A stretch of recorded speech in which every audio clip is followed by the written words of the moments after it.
Welcome, friends. Today, we journey to a place where the wind carries ancient stories, and the land itself shapes the lives of all who call it home. In the vast and windswept grasslands of Inner Mongolia during the late 1960s, the horizon stretches endlessly in every direction, broken only by the rolling movement of clouds and the rippling of tall, sunlit grasses.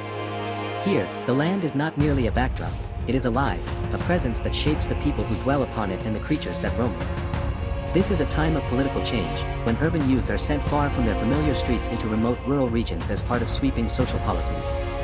Among these young arrivals is Chen Zhen, a student from Beijing, whose world until now has been defined by city life, books, and the rhythm of crowded streets. Alongside him is his friend Yang Ku, equally unprepared for the raw openness of this environment. They arrive in a nomadic community of ethnic Mongols, people who have lived for centuries in harmony with the land, herding sheep and horses, reading the signs of the wind and the grass, and holding deep respect for the apex predator that rules these plains, the wolf. From the moment Chen Zhen steps onto the grassland, his senses are overwhelmed. The sky feels impossibly large, the silence between gusts of wind impossibly deep. The elders, like the wise and weathered violet, speak in a way that seems to contain not just words but history. There are no walls here, no fixed boundaries, only the shifting dance between humans, animals, and the seasons. Chen Zhen's initial days are filled with hard labor, tending sheep, repairing fences, and learning to ride with the same ease as those who have done it since childhood. But he also begins to notice something that both fascinates and troubles him, the delicate balance between the herders and the wolves. The Mongol herders do not see wolves simply as enemies to be eradicated. Instead, they recognize them as vital to the health of the grassland, keeping the herds of antelope strong and preventing overgrazing. This nuanced relationship sets the stage for one of the central themes, the idea that nature operates on a set of rules far older than human law, and that to disrupt those rules is to invite unforeseen consequences. From a storytelling perspective, this creates a powerful dynamic. The protagonist is not battling a villain in the traditional sense, but rather confronting the limits of his own understanding. The cinematography during these early moments captures not only the sheer visual beauty of the steppe but also the small details, the way horsehair tassels sway in the wind, the fine dust kicked up by hooves, the golden flicker of evening light across the grass. The director's use of wide, sweeping shots is deliberate, allowing the audience to feel the immensity of the land and the isolation of the characters within it. As weeks turn into months, Chen Zhen's fascination with the wolves grows. He hears stories around the fire from Bailing, tales of how wolves test the herders' skills, outbeat hunters, and maintain the balance of the ecosystem. Yet, there are also moments of tension. When the wolves hunt too close to the herders must act to protect their animals. The danger is real, but so is the respect. In one particularly vivid encounter, Chen Zhen witnesses the precision and coordination of a wolf pack on the hunt. It is not the chaos of desperate predators, but the strategy of an intelligent and cohesive group. This awakens something in him, an urge not only to understand these creatures but to somehow connect with them. From a narrative standpoint, this is where character development deepens. The protagonist is no longer simply adapting to his new surroundings, he is beginning to bridge two worlds, the human and the wild. The direction here is subtle but purposeful.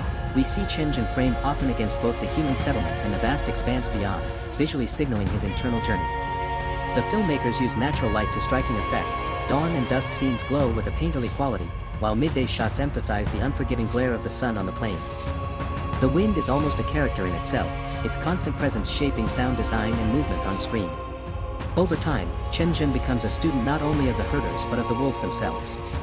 His desire to learn leads him to make choices that blur the line between observer and participant.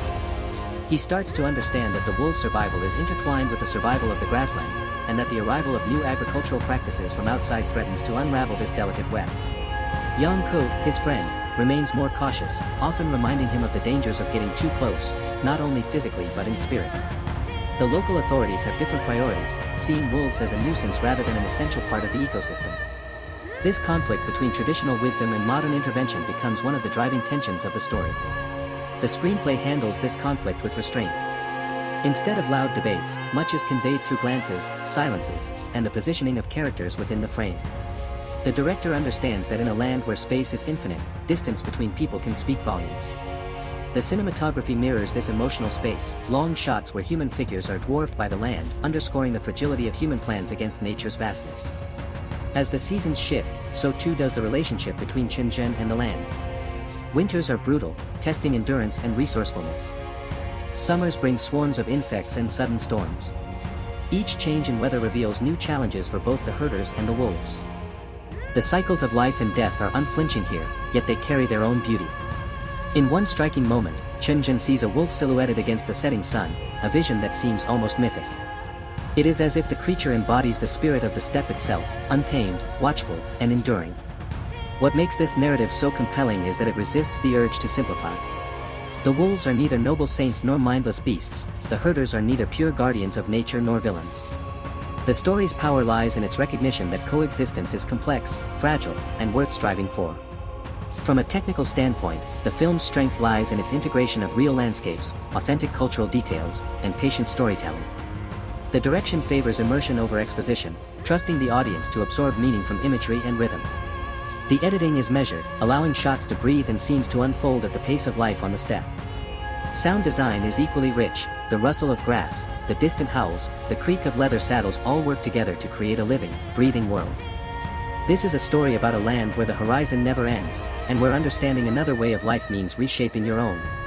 It's about respect, for nature, for tradition, and for the lessons that come when you listen more than you speak. Which film do you think has the most breathtaking cinematography? Share your thoughts, I'd love to hear them. Thanks for watching, and please subscribe for more journeys into unforgettable stories.